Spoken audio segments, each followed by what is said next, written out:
नमस्कार। भूमि आईएएस के budget special में केंद्रीय बजट 2022-23 के संपूर्ण विश्लेषण के भाग 2 में आप सभी का स्वागत है। एमएसएमई की वृद्धि को गति। उद्यम, ई श्रम, एनसीएस और एएसईईएम का इंटरलिंक, आतिथ्य सेवा एवं संबंधित उपक्रमों पर फोकस के साथ ईसीएलजीएस का विस्तार, 2 लाख करोड़ रुपए की अतिरिक्त उधारी के साथ सीजीटीएमएसई में सुधार, आरएएमपी कार्यक्रम का कार्यान्वयन, 5 वर्षों के दौरान 6000 करोड़ रुपए के परिव्यय के साथ एमएसएमई के प्रदर्शन को बढ़ावा। इसी तरह आवश्यक धनराशि मुहैया कराकर सूक्ष्म एवं लघु उद्यमों के लिए ऋण गारंटी ट्रस्ट सीजीटीएमएसई योजना में संशोधन किया जाएगा।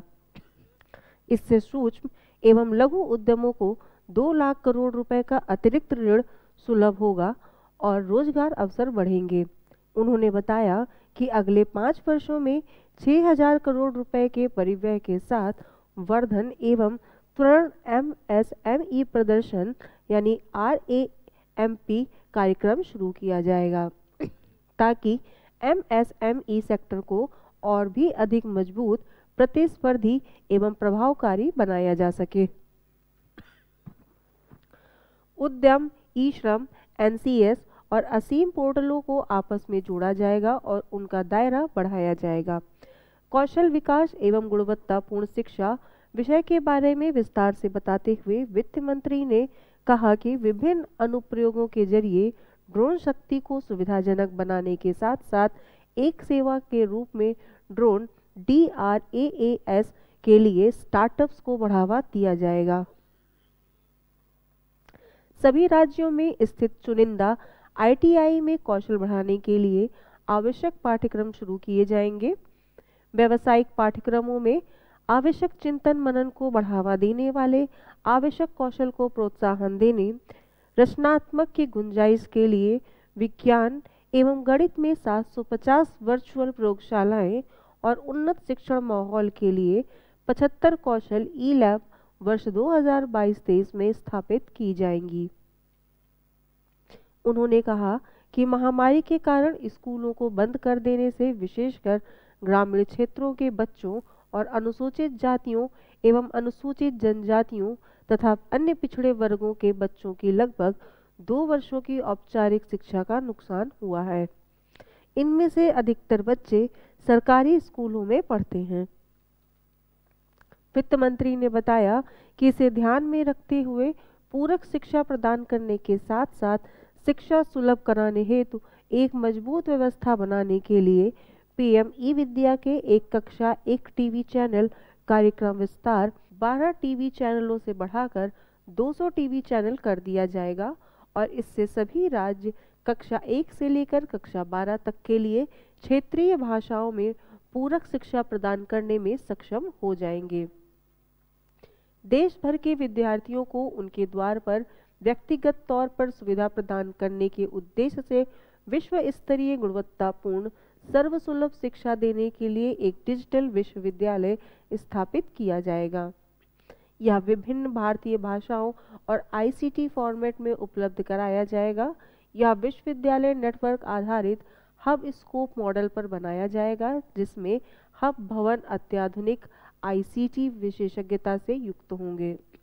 देश के सर्वश्रेष्ठ सार्वजनिक विश्वविद्यालय और संस्थान हब स्कोप के नेटवर्क के रूप में सहयोग करेंगे।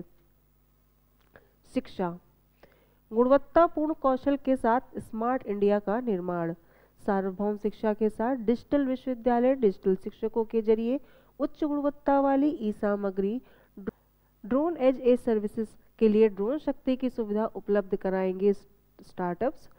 देश स्टैक की पोर्टल की शुरुआत, कौशल आजीविका के लिए डिजिटल परिवेश, 1 क्लास 1 टीवी चैनल का कार्यक्रम का 12 से 200 टीवी चैनल तक विस्तार, गणित एवं विज्ञान में 750 वर्चुअल लैब, उपयुक्त शैक्षणिक माहौल के लिए 75 कौशल ई प्रयोगशालाएं।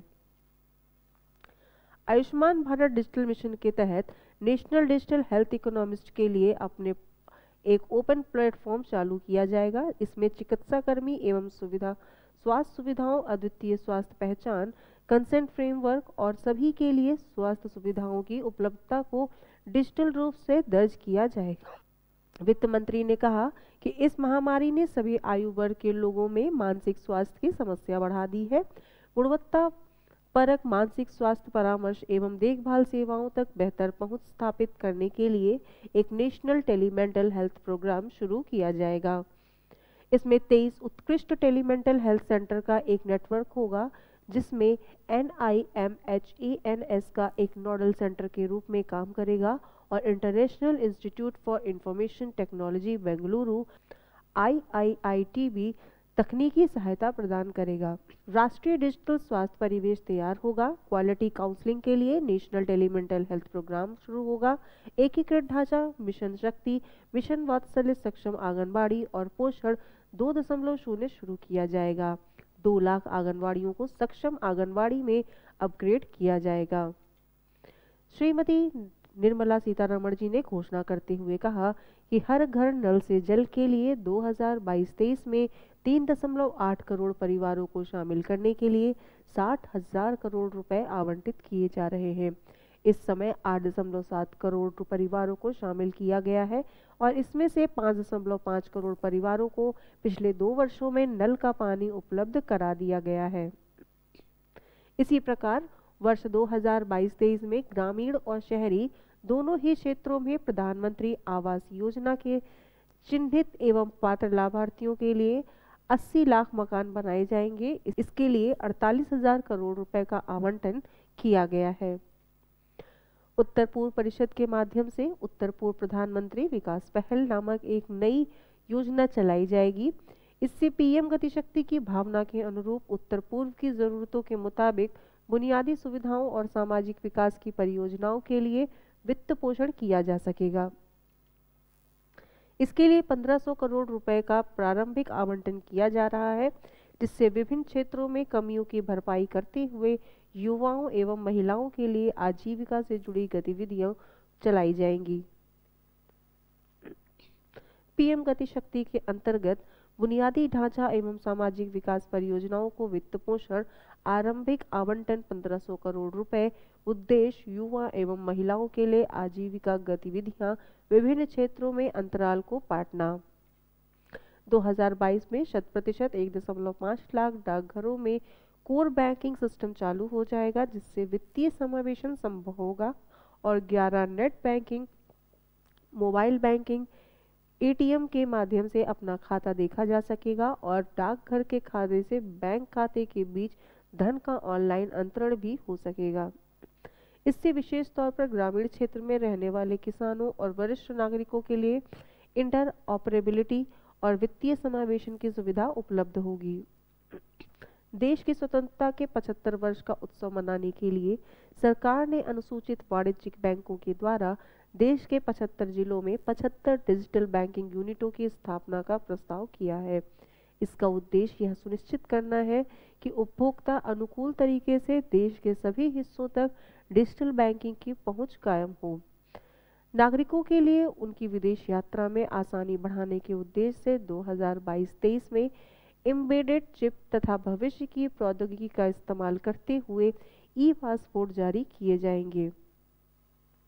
उत्पादकता में सुधार एवं निवेश, जीवन की सुगमता, विश्वास आधारित शासन, चिप लगे पासपोर्ट जारी होंगे।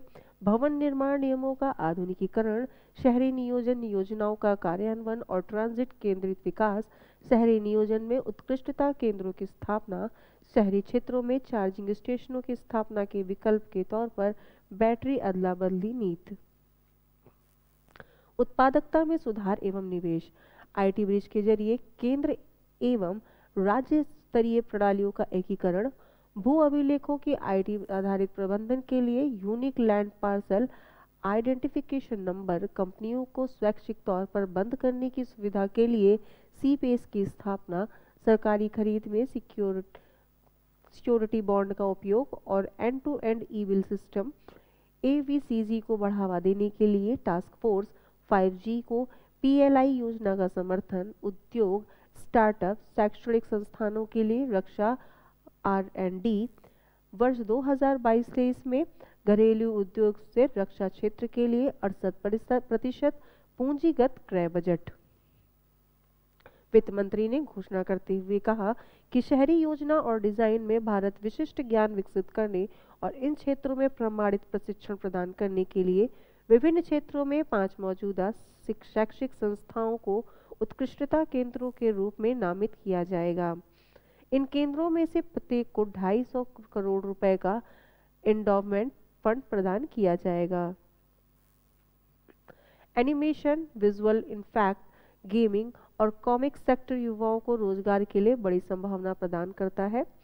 एक एवीजीसी संवर्धन कार्यबल सहित हितधारकों के साथ इसे साकार करने तथा बाजारों और वैश्विक मांग को पूरा करने के लिए घरेलू क्षमता निर्माण के लिए तौर तरीकों की सिफारिश करने के लिए स्थापित किया जाएगा।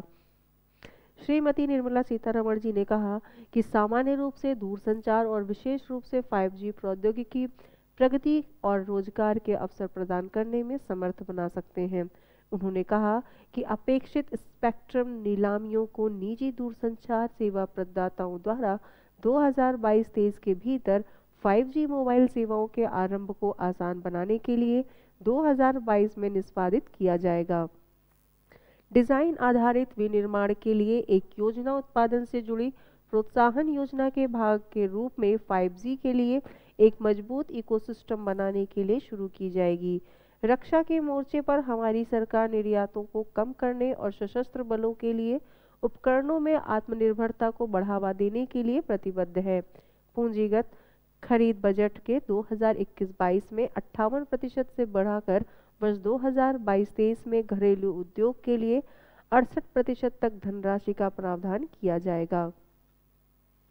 रक्षा के क्षेत्र में अनुसंधान एवं विकास के कार्यों को रक्षा अनुसंधान एवं विकास बजट के 25% हिस्से को उद्योग, स्टार्टअप और शिक्षा जगत के लिए खोल दिया जाएगा। उदीयमान अवसर के बारे में वित्त मंत्री ने कहा कि कृत्रिम मेधाविता, भूस्थानिक प्रणालियों तथा ड्रोन, सेमीकंडक्टर और इसका इकोसिस्टम, अंतरिक्ष अर्थव्यवस्था, जीनोमिक्स तथा फार्मास्यूटिकल्स, हरित ऊर्जा और स्वच्छ आवागमन प्रणालियों में बड़े पैमाने पर यथासाध्य विकास में सहायता करने तथा देश को आधुनिक बनाने की व्यापक संभावना है। यह युवाओं के लिए रोजगार प्रदान करते हैं तथा भारतीय उद्योग जगत को अधिक प्रभावी और प्रतिस्पर्धी बनाते हैं। 2030 तक संस्थापित सौर क्षमता के 280 GW के महत्वाकांक्षी लक्ष्य के लिए घरेलू उत्पादन को सुविधा प्रदान करने के लिए सौर PV मॉड्यूलों के लिए पॉलीसिलिकॉन से पूर्णतः समेकित उत्पादन इकाइयों के लिए प्राथमिकता के साथ उच्च प्रभावी मॉड्यूलों के उत्पादन से जुड़े प्रोत्साहन हेतु 19,500 करोड़ रुपए का अतिरिक्त आवंटन किया जाएगा। इसी के साथ मिलते हैं बजट स्पेशल के हमारे अगले भाग में। तब तक के लिए धन्यवाद।